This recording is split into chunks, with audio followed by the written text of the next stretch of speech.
The pathology of obesity, a combination of disease and conditions.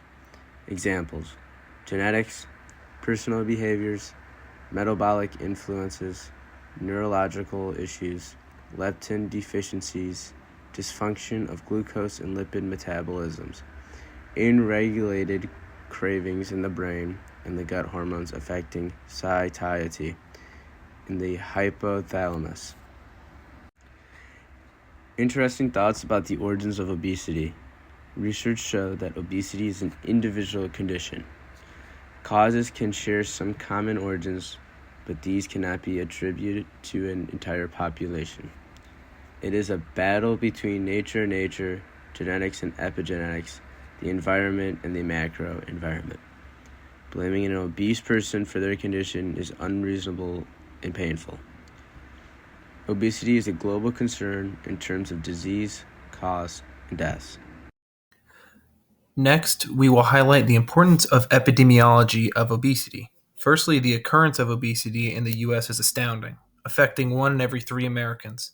In the graph shown, over the past 20 years, obesity rates and the severity of cases, which are based on BMI, are increasing.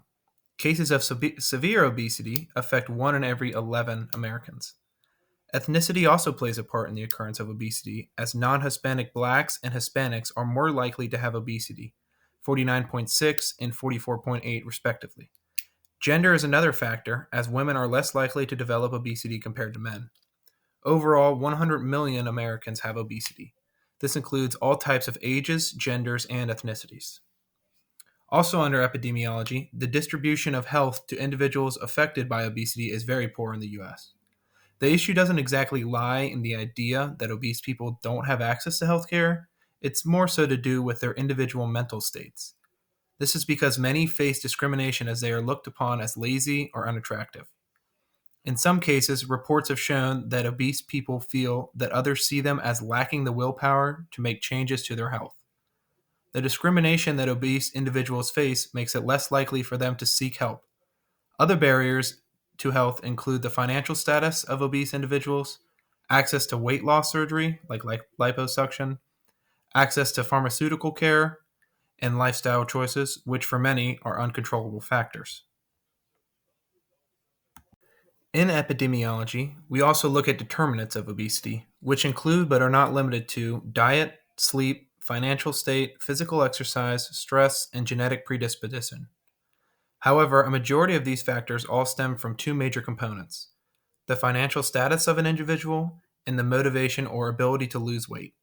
This is because many of those who struggle with obesity and are financially unstable have a hard time affording a healthy and nutritious diet and normally are unable to find time to sleep and get physical exercise due to being at work, doing housework, or searching for a more stable living situation.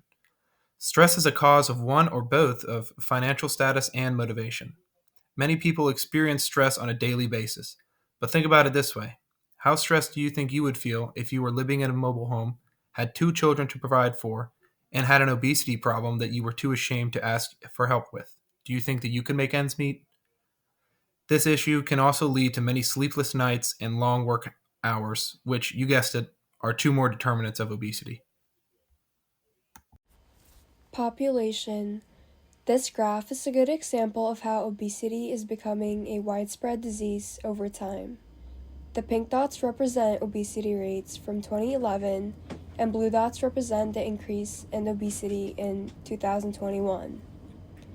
In the US, some states, like Colorado, have lower obesity rates compared to the rest of the population, with a slight increase of 5 to 10% from 2011 to 2021. Meanwhile, states with higher rates, like Alabama and West Virginia, appear to have larger increase margins, ranging from 10 to 15%.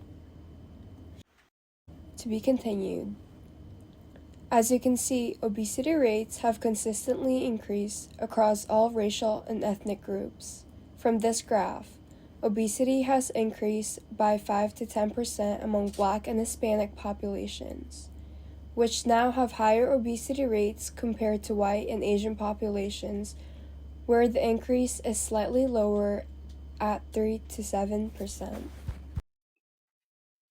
Midwesterners have the highest prevalence of any U.S. region to be obese at 36%, with the South close behind at 34.7%.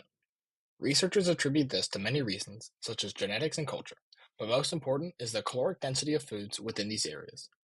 In the Midwest, a stark 41% of restaurants are considered fast food. In the state with the highest reported obesity rate, West Virginia has an astronomical 49% of high-calorie, low-nutrient fast food restaurants that are cheap and easily accessible. Minorities are often more likely to be obese due to a complex interplay of factors, including systemic racism, socioeconomic disparities, limited access to healthy foods, lack of safe spaces for physical activity, higher stress levels from discrimination, and concentrated marketing of unhealthy foods in their communities, all of which contribute to making healthy lifestyle choices more difficult to maintain compared to non-minority populations. African American women have the highest obesity prevalence of any minority subset. A better understanding of the racial and socioeconomic differences in health equity and equality can bring with it policy changes to the obesity epidemic. The best way to combat obesity is making sure that you're eating a healthy diet, exercising daily, and sleeping well. In order to lose or maintain weight, you have to eat in a caloric deficit. This means consuming less calories in your body than your body is using as energy. It's also important to have a healthy balance of macronutrients. Having a healthy balance of proteins, carbs, and fats ensures that your body is operating optimally. Avoiding junk food and fast food is not a good way to ensure a healthy diet. Junk food and fast foods are often processed, resulting in chemicals and preservatives entering your body that are designed to make food last longer and taste better after freezing. Junk food and fast food also often lend to having more calories while being less filling than other healthier options. The next aspect of having a healthy diet is having a high intake of fruits and vegetables. Fruits and vegetables contain a high amount of vitamins and minerals that your body needs and might not get otherwise. Another component to avoiding obesity is being able to get enough sleep every night. Lack of sleep disrupts a hormonal balance that lets your brain know that you are full. Poor sleep can also result in an increase in stress. Stress eating is a mental component of obesity that often gets overlooked. In order to avoid all these factors, doctors recommend getting at least 7 hours of sleep every night.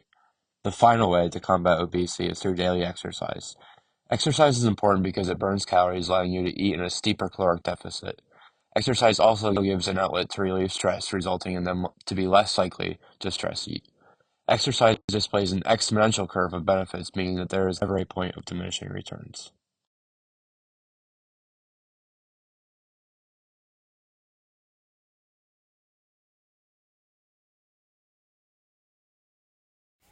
How can we use the $50,000?